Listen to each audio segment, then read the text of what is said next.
everyone, welcome to LK Group of Educational Services. ഇന്നത്തെ വീഡിയോയിൽ നമ്മൾ കോൺസ്റ്റിറ്റ്യൂഷൻ അണ്ടറിൽ തന്നെ നമ്മൾ ഫണ്ടമെന്റൽ റൈറ്റ്സ് ഓൾറെഡി കണ്ടു, പ്രിയാമ്പിൾ കണ്ടു, ഒരു ബ്രീഫ് ഇൻട്രൊഡക്ഷൻ കോൺസ്റ്റിറ്റ്യൂഷനെ കുറിച്ച് കണ്ടു. ഇതൊക്കെ നമ്മൾ കവർ ചെയ്ത് കഴിഞ്ഞു. ഇനി വളരെ ഇമ്പോർട്ടൻ്റ് ആയിട്ടുള്ള വേറൊരു ടോപ്പിക്, ജസ്റ്റ് ലൈക്ക് DPSP, ഇതേ ഒരു മോഡിൽ തന്നെ പോകുന്ന വേറൊരു ടോപ്പിക്കാണ് ഫണ്ടമെന്റൽ ഡ്യൂട്ടീസ്. ഇതും വളരെ ഇമ്പോർട്ടൻ്റ് ആയിട്ടുള്ള ഒരു പാർട്ടാണ് നമ്മുടെ കോൺസ്റ്റിറ്റ്യൂഷൻ അണ്ടറിൽ. അപ്പോൾ എന്താണ് ഫണ്ടമെന്റൽ ഡ്യൂട്ടീസെന്നും അതിൽ നമ്മൾ അറിഞ്ഞിരിക്കേണ്ട ഇമ്പോർട്ടൻറ്റ് പാർട്സ് ഏതൊക്കെയാണെന്ന് നമുക്ക് നോക്കാം. So today's class is about fundamental duties in India. അത് പറഞ്ഞിരിക്കുന്ന article 51A. So let's start with a brief introduction. The Swaran Singh Committee അല്ലെങ്കിൽ Swaran Singh Committee in 1976 recommended fundamental duties, the necessity of which was felt during the internal emergency of 1975 to 77. നമുക്ക് internal എമർജൻസിയെ കുറിച്ച് അറിയാം. In case ഇനി അറിയാത്തവരുണ്ടെങ്കിൽ നമുക്കറിയാം, ഇന്ദിരാഗാന്ധി നമ്മുടെ India കുറച്ച് നാൾ ഭരിച്ചിരുന്നു, കുറച്ച് അധികം നാൾ ഭരിച്ചിരുന്നു. അപ്പോൾ ഈ ഒരു സമയത്ത് നമുക്ക് ഇന്റേണൽ എമർജൻസി വന്നു എന്നും പല മിസ്യൂസ് ഓഫ് പവർ നടന്നിട്ടുണ്ടെന്ന് നമുക്കറിയാം. അത് കഴിഞ്ഞ് പിന്നത്തെ ഇലക്ഷനിൽ ഇന്ദിരാഗാന്ധി പവറിൽ നിന്ന് റിപ്ഡ് ഓഫ് ആവുകയും ചെയ്തു. അത് കഴിഞ്ഞിട്ട് പിന്നീട് നമുക്ക് റിയലൈസേഷൻ വന്ന് നമ്മൾ തിരിച്ച് ഇന്ദിരാഗാന്ധിനെ വോട്ട് ചെയ്ത് തിരിച്ച് നമ്മുടെ പ്രൈം മിനിസ്റ്റർ പൊസിഷനിലേക്ക് കൊണ്ടുവരും ചെയ്തു. ദാറ്റ് വാസ് എ എറ ഓഫ് ചേഞ്ചസ്. അപ്പോൾ ആ ഒരു ടൈം അല്ലെങ്കിൽ ആ ഒരു ഡ്യൂറേഷൻ എന്ന് പറയുന്നത് 1975 to 77 ആണ്. ഇലക്ഷനും അതിന് കം അക്രോസ് ചെയ്തിട്ട് നാരായൺ സിംഗിന്റെ കംപ്ലയിൻറ്റും അതിൻ്റെ ഇഷ്യൂസും എമർജൻസിയും ഒക്കെ ആയിട്ടൊരു വലിയൊരു ഹാവൊക്കെ ആ ഒരു ടൈമിൽ. അപ്പോൾ ആ ഒരു ഡ്യൂറേഷനിലാണ് നമ്മുടെ ഫണ്ടമെന്റൽ ഡ്യൂട്ടീസ് എന്ന് പറയുന്ന ഒരു പുതിയൊരു ഇംപ്ലിമെന്റേഷൻ കോൺസ്റ്റിറ്റ്യൂഷനിൽ കൊണ്ടുവരുന്നത്. അപ്പം നമ്മൾ ഫണ്ടമെന്റൽ ഡ്യൂട്ടീസ് എന്ന് കണ്ടപ്പോൾ നമ്മൾ ഓൾറെഡി കണ്ടു, അതിൻ്റെ ആർട്ടിക്കിൾ പറയുന്ന ആർട്ടിക്കിൾ 51A എന്നാണ്. അപ്പോൾ 51A എന്ന് പറയുമ്പോൾ we know that it is amended. അപ്പോൾ later amended to the constitution ആണ് എന്ത്, ഫണ്ടമെന്റൽ ഡ്യൂട്ടീസ്. അപ്പോൾ സ്വരൻ സിംഗ് കമ്മിറ്റി ആണ് ഫണ്ടമെന്റൽ ഡ്യൂട്ടീസ് മുന്നോട്ട് വെച്ചത്. അപ്പോൾ ഈ കമ്മിറ്റിയുടെ പേര് നമ്മൾ ഓർത്ത് വെക്കണം. കാരണം ഇൻ കേസ് എന്തെങ്കിലും ഒരു ക്വസ്റ്റ്യൻ, ഒരു വൺ വേർഡ് MCQ വരികയാണെങ്കിൽ നമുക്ക് ഏത് കമ്മിറ്റിയാണെന്ന് അറിഞ്ഞിരിക്കണം. അതുകൊണ്ട് സ്വരൻ സിംഗ് കമ്മിറ്റി ഏത് വർഷമാണ് ഫോം ചെയ്തത്? 1976 ഫണ്ടമെന്റൽ ഡ്യൂട്ടീസ് റെക്കമെൻഡ് ചെയ്തത്. The 42nd Amendment Act of 1976 added 10 fundamental duties to the Indian Constitution. അപ്പോൾ എപ്പോഴാണ് ഈ അമെൻമെന്റ് നടന്നത്? പിന്നെ എത്രാമത്തെ അമെൻമെന്റ് ആണ്? നമുക്ക് അമെൻമെന്റ് എന്ന് പറഞ്ഞ സെക്ഷൻ നമ്മൾ ഒന്ന് കവർ ചെയ്യുന്നതായിരിക്കും. പക്ഷെ അതല്ലാതെ തന്നെ നമുക്ക് ക്ലാസ്സസ് വൈസ് നമ്മൾ അമെൻമെന്റ്സിനെ ഡിസ്കസ് ചെയ്ത് പോകുന്നുണ്ട്. അപ്പോൾ ഈ അമെൻമെന്റ്സ് ഓർത്ത് വെക്കുക. ഏത് അമെൻമെന്റിലായിരുന്നു ഫണ്ടമെന്റൽ ഡ്യൂട്ടീസ് ഇൻവോൾവ് ചെയ്തത്? 42nd Amendment Act ആയിരുന്നു നമ്മുടെ ഫണ്ടമെന്റൽ ഡ്യൂട്ടീസ് ഇന്ത്യൻ കോൺസ്റ്റിറ്റ്യൂഷനിൽ ഇൻക്ലൂഡ് ചെയ്ത അമെൻമെന്റ്. സോ 42nd Amendment ത്രൂ 1976 നടന്ന 42nd Amendment ത്രൂ ആണ് നമ്മുടെ ഫണ്ടമെന്റൽ ഡ്യൂട്ടീസ് നമ്മുടെ കോൺസ്റ്റിറ്റ്യൂഷനിൽ കൊണ്ടുവന്നത്. The 86th Amendment Act 2002 later added the 11th fundamental duty to the list. അപ്പോൾ 2002 എത്രാമത്തെ അമെൻമെന്റ് നടന്നു? 86th Amendment നടന്നു. ഈ 86th Amendmentലാണ് നമ്മൾ 10 ഫണ്ടമെന്റൽ ഡ്യൂട്ടീസിൽ ഒരു അഡീഷണൽ ഫണ്ടമെന്റൽ ഡ്യൂട്ടി ഇൻവോൾവ് ചെയ്തു. ഇപ്പോൾ കറന്റ് എത്ര എണ്ണം ഉണ്ട്? 11 ഫണ്ടമെന്റൽ ഡ്യൂട്ടീസ് ബൈ 2002 നമുക്കുണ്ട്. The fundamental duties are dealt with Article 51A under Part 4 of the Indian Constitution. അപ്പോൾ നമുക്ക് ഓൾറെഡി അറിയാം, നമ്മുടെ കോൺസ്റ്റിറ്റ്യൂഷൻ സെവറൽ പാർട്സ് ആയിട്ട് ഡിവൈഡ് ചെയ്തിരിക്കുകയാണ്. അതിൽ Part 4A നമ്മുടെ ഫണ്ടമെന്റൽ ഡ്യൂട്ടീസ് ഇൻക്ലൂഡ് ചെയ്തിരിക്കുന്നത്. അതിൻ്റെ ആർട്ടിക്കിൾ എന്ന് പറയുന്നത് 51A 11 fundamental duties. The fundamental duties which were added by the 42nd Amendment Act of the Constitution in 1976, in addition to creating and promoting culture, also strengthens the hand of the legislature in enforcing these duty vis-a-vis the fundamental rights. അപ്പോൾ 42nd Amendment ആക്റ്റിൽ കൂടെ കൊണ്ടുവന്ന നമ്മുടെ fundamental duties എന്ന് പറയുന്നത് എന്തിനൊക്കെ വേണ്ടിയിട്ടായിരുന്നു? To create and promote culture. അതേപോലെ തന്നെ നമ്മുടെ സ്റ്റേറ്റിന്റെ ബെറ്റർമെന്റിനും കൂടെ വേണ്ടിയിട്ടായിരുന്നു നമ്മുടെ ഫണ്ടമെന്റൽ ഡ്യൂട്ടീസ് നമ്മുടെ ഇന്ത്യൻ കോൺസ്റ്റിറ്റ്യൂഷനിൽ കൊണ്ടുവന്നത്. 11 ഫണ്ടമെന്റൽ ഡ്യൂട്ടീസ്. നമ്മൾക്ക് ഇനി ഓരോ ഫണ്ടമെന്റൽ ഡ്യൂട്ടീസിനെ കുറിച്ച് ഡിസ്കസ് ചെയ്യാം. അപ്പോൾ നമുക്ക് അറിയാൻ പറ്റും എന്തൊക്കെയാണ് അതിൽ ഇൻവോൾവ് ആയിട്ടുള്ളത്. അപ്പോൾ നമുക്ക് ഒരു DPSP കണ്ടാലും ഒരു ഫണ്ടമെന്റൽ ഡ്യൂട്ടി കണ്ടാലും ഒരു ഫണ്ടമെന്റൽ റൈറ്റ് കണ്ടാലും എന്താണെന്ന് നമുക്ക് മനസ്സിലാവും. First one, abide by the Indian Constitution and respect its ideal and institution, the national flag and the national anthem. നമ്മുടെ ഇൻസ്റ്റിറ്റ്യൂഷനെ നമ്മുടെ ഇന്ത്യൻ കോൺസ്റ്റിറ്റ്യൂഷൻ എന്ന് പറയുന്ന ഒരു ഇൻസ്റ്റിറ്റ്യൂഷനെ നമ്മൾ പ്രൊമോട്ട് ചെയ്യും, റെസ്പെക്റ്റ് ചെയ്യും വേണം. അപ്പോൾ അങ്ങനെ നമ്മുടെ ഇന്ത്യൻ കോൺസ്റ്റിറ്റ്യൂഷനെ നമ്മൾ എങ്ങനെയൊക്കെയാണ് റെസ്പെക്റ്റ് ചെയ്യുന്നത് നമ്മൾ കാണിക്കുക, എന്തിലൂടെയൊക്കെയാണ് നമ്മുടെ ഇന്ത്യൻ കോൺസ്റ്റിറ്റ്യൂഷനെ നമ്മൾ റെസ്പെക്റ്റ് ചെയ്യേണ്ടത് നമ്മൾ കാണിക്കുക. അതിന് വേണ്ടിയിട്ട് നമ്മൾ ഇന്ത്യൻ കോൺസ്റ്റിറ്റ്യൂഷനെ പ്രൊമോട്ട് ചെയ്യുന്ന, അല്ലെങ്കിൽ ഇന്ത്യൻ കോൺസ്റ്റിറ്റ്യൂഷൻ എന്ന് പറഞ്ഞൊരു ഭരണഘടനയെ കാണിച്ചു തരുന്ന, അല്ലെങ്കിൽ അതിനെ സിഗ്നിഫൈ ചെയ്യുന്ന കുറേ എലമെന്റ്സിനെ റെസ്പെക്ട് ചെയ്തിട്ടാണ് നമ്മൾ നമ്മുടെ ഇന്ത്യൻ കോൺസ്റ്റിറ്റ്യൂഷൻ റെസ്പെക്ട് ചെയ്യേണ്ടത്. അതിലെ 2 ബേസിക് എലമെന്റ്സ് ആണ് എന്ത്, നമ്മുടെ നാഷണൽ ഫ്ലാഗും നാഷണൽ ആന്തവും. അതുകൊണ്ടാണ് പല ക്വസ്റ്റ്യൻസ് അറൈസ് ചെയ്തിട്ടുണ്ട്, പല കേസ് ലോസ് ഇതിനെ സംബന്ധിച്ച് വന്നിട്ടുണ്ട്. അതായത് ഒരു നാഷണൽ ആന്തം, ഇപ്പോൾ സിനിമ തിയേറ്ററിൽ നാഷണൽ ആന്തം പ്ലേ ചെയ്തിരുന്നു. അപ്പോൾ നാഷണൽ ആന്തം കേൾക്കുമ്പോൾ ആൾക്കാർ എണീറ്റ് നിൽക്കണോ വേണ്ടിയോ എന്നൊക്കെയുള്ള കുറേ ക്വസ്റ്റ്യൻസ് വന്നിട്ടുണ്ടായിരുന്നു. നാഷണൽ ആന്തം ഉള്ളപ്പോൾ സ്കൂളിൽ ഒരു നാഷണൽ ആന്തം നടക്കുമ്പോൾ അവർ നാഷണൽ ആന്തത്തിന് അറ്റൻഷനായി നിൽക്കണോ, നമ്മൾ ആ നാഷണൽ ആന്തം കൂടെ ചൊല്ലണോ, നമ്മൾ നാഷണൽ ഫ്ലാഗിനെ സല്യൂട്ട് ചെയ്യണോ. നമുക്കറിയാം നാഷണൽ ഫ്ലാഗിനെ സംബന്ധിച്ച് തന്നെ കുറേ റൂൾസ് ആൻഡ് റെഗുലേഷൻസ് നമ്മൾ പാലിക്കണം. എപ്പോൾ ഹോസ്റ്റ് ചെയ്യണം, എപ്പോൾ നമ്മളത് ഡൗൺ ചെയ്യണം, എങ്ങനെ നമ്മൾ ഫോൾഡ് ചെയ്യണം, എങ്ങനെ നമ്മളത് കീപ്പ് ചെയ്യണം എന്നൊക്കെയുള്ള കുറേ റൂൾസ് ഉണ്ട്. അപ്പം നമ്മൾ നമ്മുടെ നാഷണൽ ഫ്ലാഗിനും നാഷണൽ ആന്തത്തിനും നമ്മൾ റെസ്പെക്റ്റ് കൊടുക്കുമ്പോൾ നമ്മൾ നമ്മുടെ ഇന്ത്യൻ കോൺസ്റ്റിറ്റ്യൂഷൻ റെസ്പെക്റ്റ് കൊടുക്കുന്ന പോലെയാണ്. Second one, cherish and follow the noble ideals that inspired the national struggle for freedom. നമ്മുടെ സ്വാതന്ത്ര്യത്തിന് വേണ്ടി മുന്നോട്ട് വെച്ച ഐഡിയൽസിനും അതിനെ സംബന്ധിച്ചുള്ള കാര്യങ്ങളും റെസ്പെക്റ്റ് കൊടുക്കുമ്പോൾ നമ്മൾ ഇന്ത്യൻ കോൺസ്റ്റിറ്റ്യൂഷൻ റെസ്പെക്റ്റ് കൊടുക്കുന്ന പോലെയാണ്. അതാണ് രണ്ടാമത്തെ fundamental duty. Third one, uphold and protect the sovereignty, unity and integrity of India. ഇന്ത്യയുടെ എന്തൊക്കെ നമ്മൾ അപ്ഹോൾഡും പ്രൊട്ടക്റ്റും റെസ്പെക്റ്റും ചെയ്യണം? Sovereignty, unity and integrity. ഇതിനെയൊക്കെ നമ്മൾ റെസ്പെക്റ്റും സപ്പോർട്ടും ചെയ്യുമ്പോൾ നമ്മൾ നമ്മുടെ കോൺസ്റ്റിറ്റ്യൂഷൻ അപ്ഹെൽഡ് ചെയ്യുന്ന പോലെ തന്നെയാണ്. Fourth one, defend the country and render national service when called upon to do so. ഇപ്പോൾ പെട്ടെന്ന് ഒരു വേൾഡ് വൈഡ് വാർ വരികയാണ്. അപ്പോൾ നമുക്ക് പറയാൻ പറ്റില്ല മിലിറ്ററിയിലുള്ള ആൾക്കാരാണ് വാറിന് പോകേണ്ടത്, ഞങ്ങളൊന്നും വാറിന് ഇറങ്ങില്ല എന്ന് നമുക്ക് പറയാൻ പറ്റില്ല. കാരണം it's our country, it's our duty to protect our country. അപ്പോൾ നമ്മൾ നമ്മുടെ രാജ്യത്തിനെ പ്രൊട്ടക്റ്റ് ചെയ്യാൻ മുന്നോട്ട് വരണം എന്നുള്ളൊരു സിറ്റുവേഷൻ വരികയാണെങ്കിൽ നമ്മൾ എന്ത് ചെയ്യണം?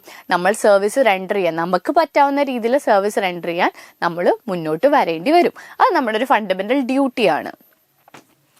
Fifth one, promote harmony and the spirit of common brotherhood among all the people of Indian, transcending religious, linguistic and regional or sectional diversity, and to renounce practice derogatory to the dignity of women. നമ്മുടെ constitution നമുക്ക് എങ്ങനെയൊക്കെ respect ചെയ്യാം?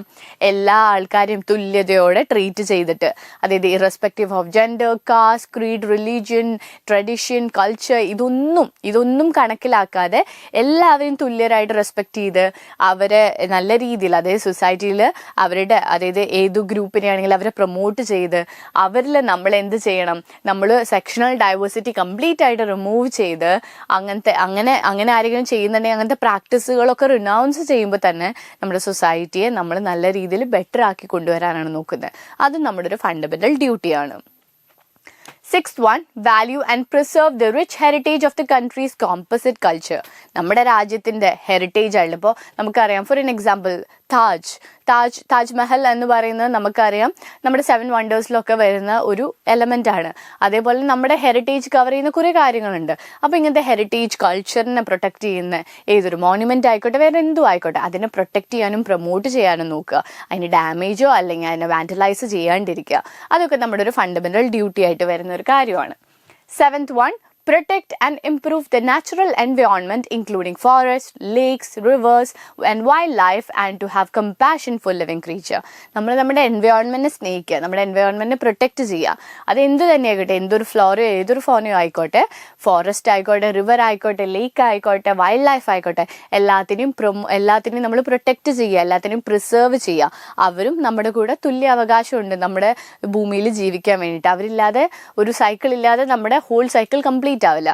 അപ്പോൾ അതിനെ preserve ചെയ്യാനും അതിനെ protect ചെയ്യാനും natural habitat improve ചെയ്യാനും നമ്മുടെ കോൺട്രിബ്യൂഷൻ നമ്മൾ കൊടുക്കേണ്ടതാണ്. Eighth one, develop scientific temper, humanism and the spirit of inquiry and reform. നമ്മൾ എന്തൊക്കെ ചെയ്യണം? നമ്മളിപ്പോൾ സയൻറ്റിഫിക് ടെമ്പർ നമ്മുടെ എല്ലാ രീതിയിലും, അതായത് ഇപ്പോൾ ഒരു സയൻറ്റിഫിക് ഇംപ്രൂവ്മെൻറ്റിനായിക്കോട്ടെ, അത് ഒരു ഹ്യൂമാനിറ്റേറിയൻ ആസ്പെക്റ്റ്, ഇപ്പം നമുക്കറിയാം ആനിമൽ പ്രൊട്ടക്ഷൻ, അങ്ങനെ പല ഹ്യൂമാനിറ്റേറിയൻ ആക്ട്സ് നമ്മുടെ സൊസൈറ്റിയിലുണ്ട്.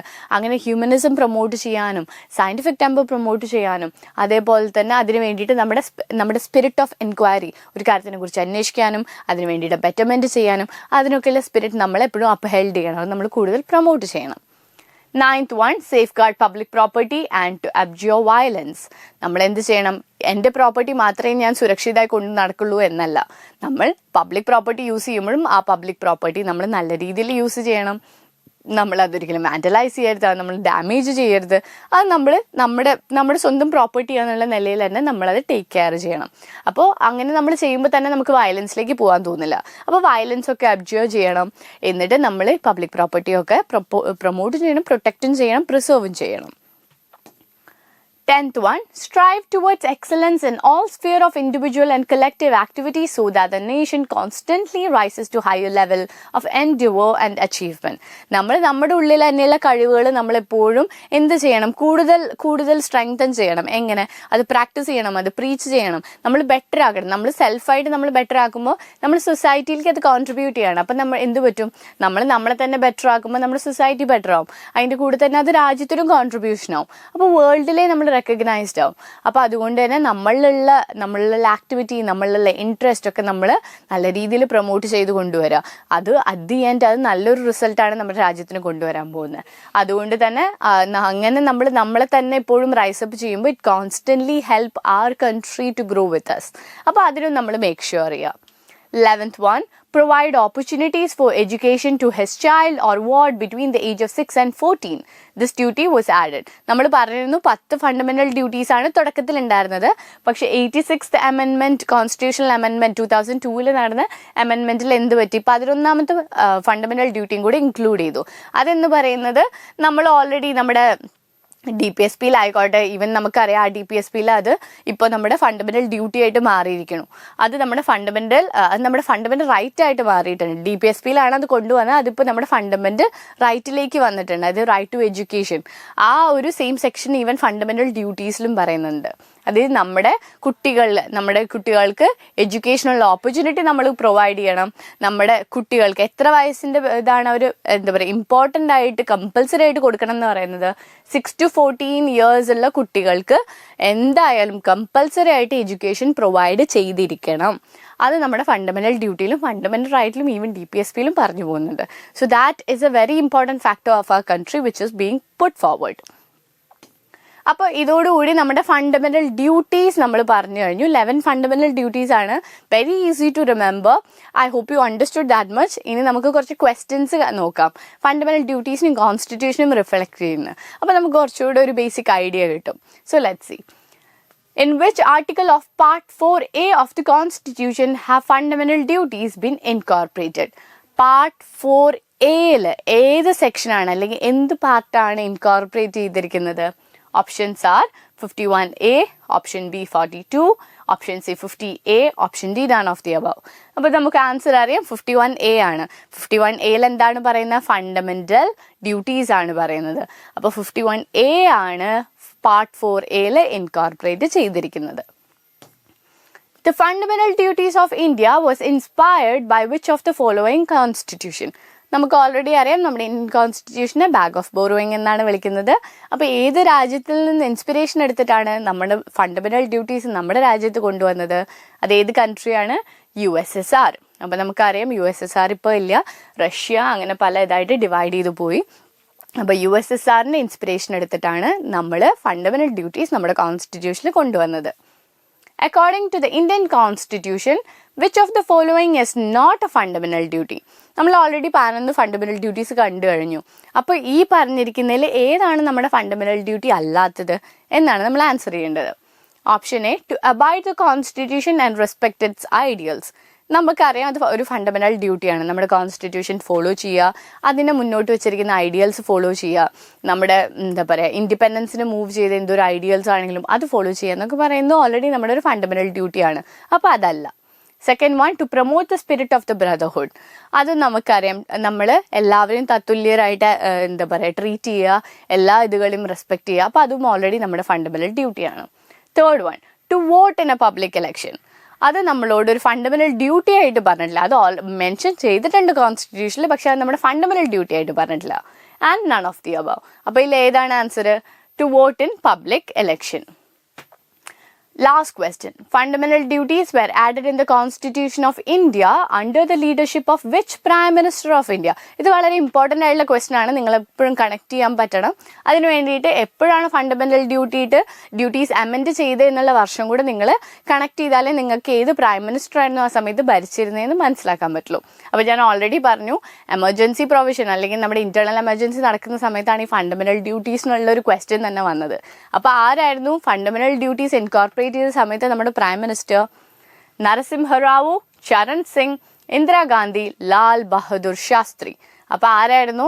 It was Indira Gandhi. Indira Gandhi prime minister ആയിരുന്ന സമയത്തായിരുന്നു നമ്മുടെ കോൺസ്റ്റിറ്റ്യൂഷനിൽ ഫണ്ടമെന്റൽ റൈറ്റ് ഇൻകോർപ്പറേറ്റ് ചെയ്തത്.